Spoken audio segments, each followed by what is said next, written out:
안녕하세요. 저는 강남대성 학원을 졸업하고 현재 성균관대학교 의예과에 재학 중인 김준석입니다.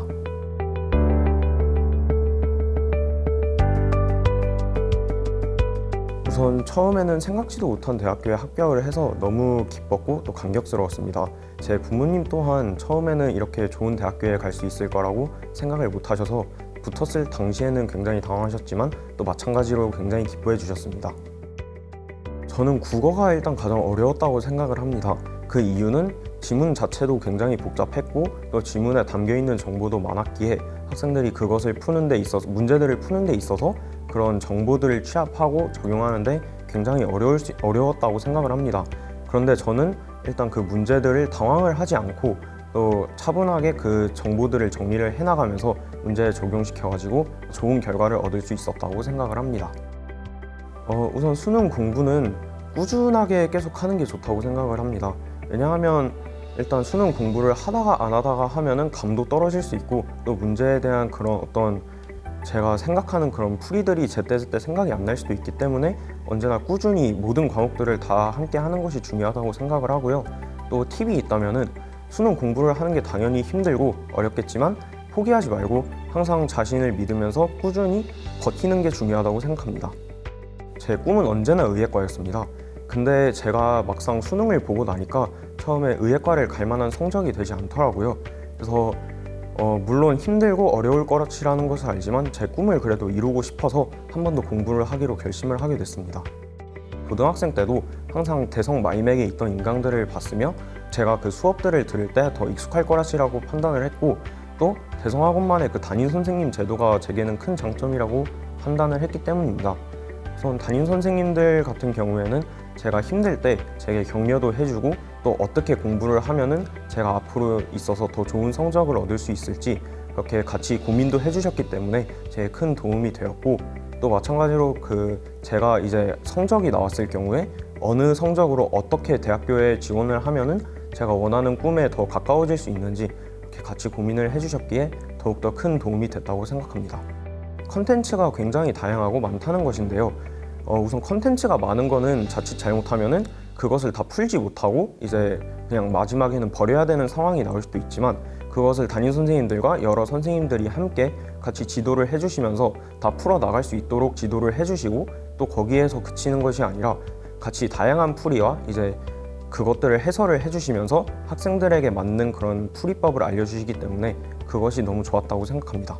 교실 형태도 저는 굉장히 좋았다고 생각을 하는데요. 교실을 이동을 하는 것이 아니라 제가 담임 선생님과 함께 어떤 반에 속해 있다 보니까 그 속해 있는 반 친구들과도 같이 친해질 수도 있고 공부를 해나가면서 서로에게 도움이 될 수 있었던 점도 저는 좋았다고 생각을 합니다. 6평 때는 제가 반수를 했기 때문에 크게 기대를 안 해서 성적이 낮게 나왔음에도 크게 낙담을 하지 않을 수 있었는데 9평 같은 경우에는 제가 생각했던 것보다 너무 낮게 나왔어요. 그래서 수학 같은 경우에도 저는 원래는 이제 100점 아니면 하나 틀릴 거라고 예상을 했는데 그 당시에 80점대를 맞았다 보니까 저도 굉장히 당황스럽고 이대로 가도 내가 괜찮을까라는 그런 고민도 많이 하게 됐는데 그래도 어떻게 담임 선생님과 상담을 하면서 공부에 나감에 있어서 방향을 제대로 잡을 수 있어서 극복을 했다고 생각을 합니다. 9평을 보기 전까지만 해도 막연하게 어떻게 공부를 해야겠다는 방향성만 있었지 구체적인 계획은 없었어요. 근데 제가 9평을 이제 한번 망쳐보고 나니까 그동안의 계획이 잘못되었다는 것을 상담을 통해서도 느낄 수 있었고 그렇게 하다 보니 제가 앞으로 남은 기간 동안 이제 어떤 문제들을 풀어야지 제게 도움이 될지를 명확하게 이제 확인을 하면서 그런 문제집들과 모의고사를 이제는 양적으로 계획을 세우게 되면서 그것들을 풀어 나갈 수 있었던 것 같습니다.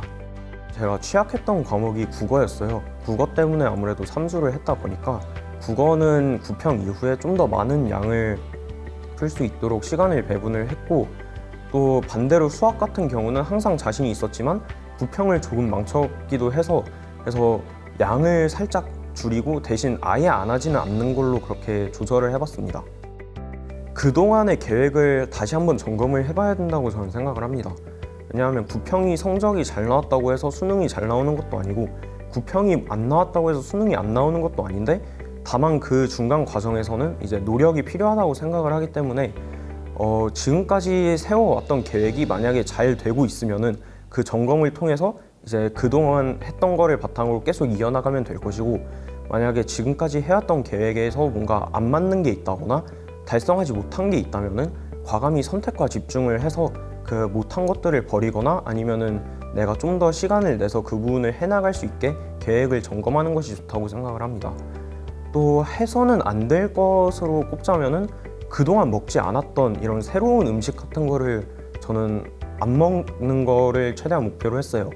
왜냐하면은 컨디션 관리도 굉장히 중요하고, 또 긴장을 하면은 이제 속이 또 안 좋아지고 그럴 수도 있기 때문에 그동안 먹지 않았던, 예를 들어 뭐 특식이라든가 기름진 음식들, 그런 것들을 괜히 이제 부평이 끝나고 얼마 안 남았다고 힘내자는 의미에서 먹다 보면은 또 생활 패턴이 꼬일 수도 있고 또 힘들어질 수도 있으니까, 그런 것들을 최대한 자제하면서 그동안 먹어왔던 이런 익숙한 음식들을 먹는 게 저는 좋다고 생각을 합니다.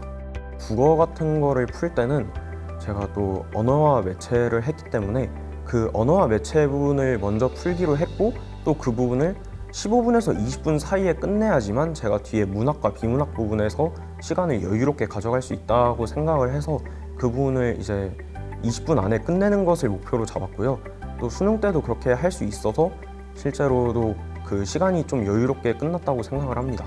수학 같은 경우에는 그 최대한 어려운 문제들, 예를 들어서 22번이나 30번 같은 이런 문제들을 제외를 해놓고 나머지 문제를 거의 65분에서 70분 사이에 끝내는 걸로 목표로 잡았어요.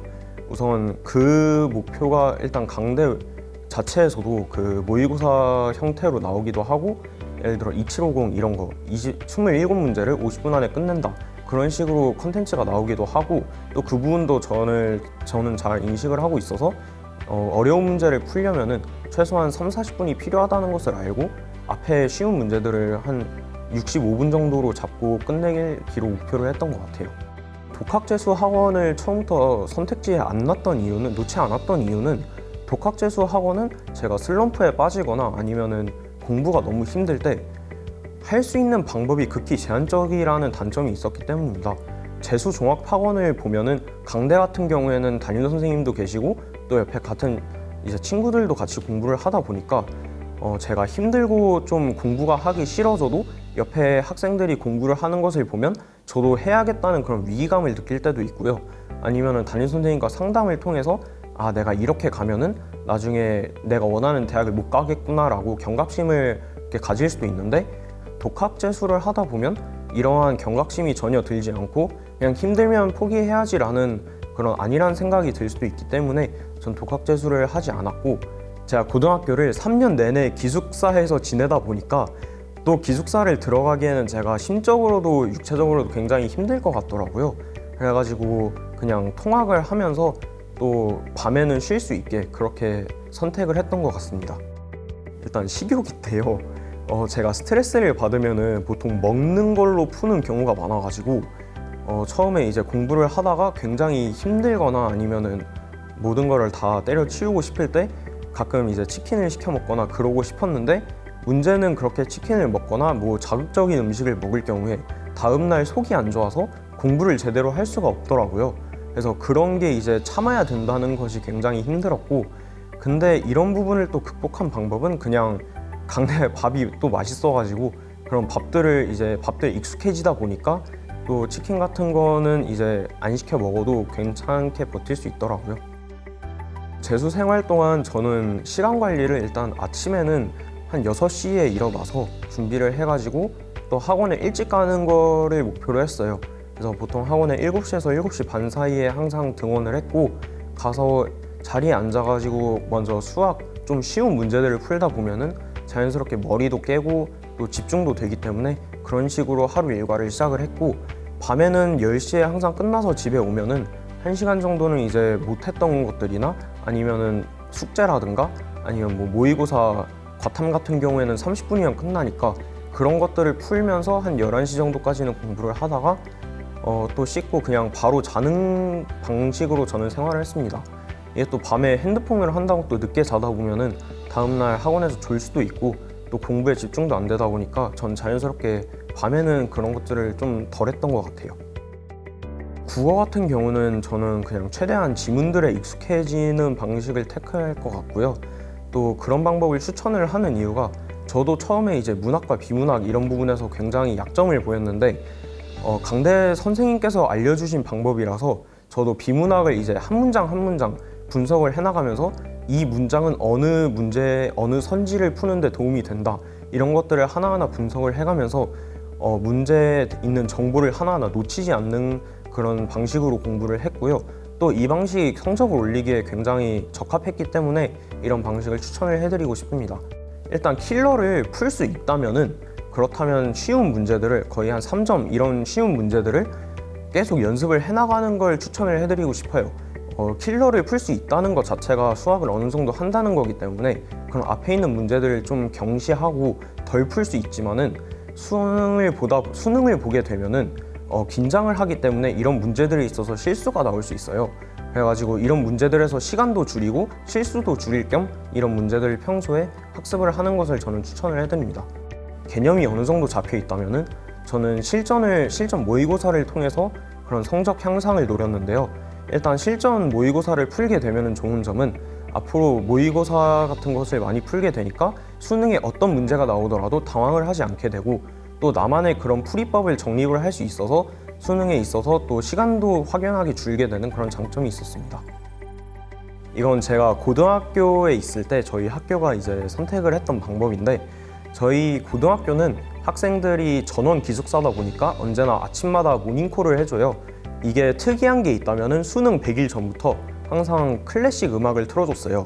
이런 클래식 음악을 듣다 보면은 아침에 일어날 때 물론 좀 일어나는 게 더 힘들어진다는 단점도 있긴 하지만은 일어나서 마음이 차분해지고 그 다음에 공부를 할 때 좀 더 차분한 상태에서 공부를 할 수 있기 때문에 더 도움이 된다고 생각을 해요. 강대에 다닐 때 통학을 하면서 아침에 일어날 때는 100일 전부터는 항상 이제 모닝콜 그 알람 음악을 클래식 음악으로 설정을 해놔서 이제 아침에 일어나서 좀 더 차분하게 하루 일과를 시작을 할 수 있었던 것 같습니다. 제게 가장 도움이 많이 됐던 콘텐츠는 제가 생각하기에 강대 모의고사 K라고 생각을 합니다. 왜냐하면 강대 모의고사 K를 통해서 일주일에 모든 과목을 모의고사 형태로 풀 수 있다 보니까 또 이게 실전 감각을 익히는 데도 도움이 되고 제가 평소에 하지 않던 그런 과목들에 대한 공부도 자연스럽게 이어나갈 수 있기 때문에 감도 잃지 않을 수 있어서 좋았다고 생각을 합니다. 제가 오답 노트를 하지 않고 모의고사의 그 문제 직접 풀이 방법과 제가 어느 부분에서 틀렸는지 이런 것들을 정리하는 방식을 택했어요.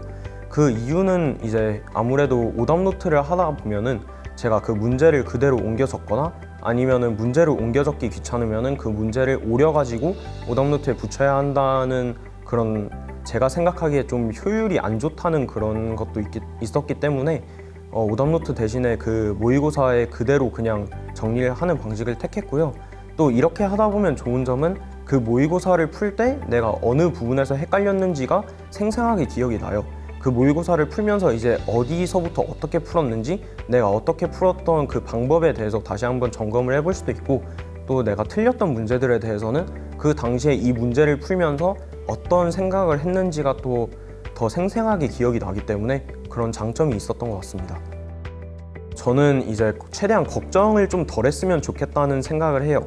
그 당시에 불안할 때도 저희 담임 선생님께서 제게 해주신 말이었는데 일단 사람이 하는 걱정의 대다수는 불필요한 걱정이니까 최대한 걱정을 하지 말고 내 자신을 믿으면서 또 열심히 공부를 해나가다 보면은 결국에 내가 원하는 성적을 얻게 될 거라고 말씀을 해주셨어요.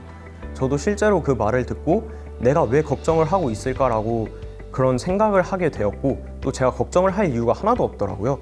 앞으로 열심히 해나가면은 또 수능 때도 잘 할 수 있을 거니까 여러분도 여러분을 계속 믿고 너무 걱정하지 마시고 앞으로 남은 공부를 열심히 잘 버텨서 좋은 성적을 얻길 바라겠습니다. 감사합니다.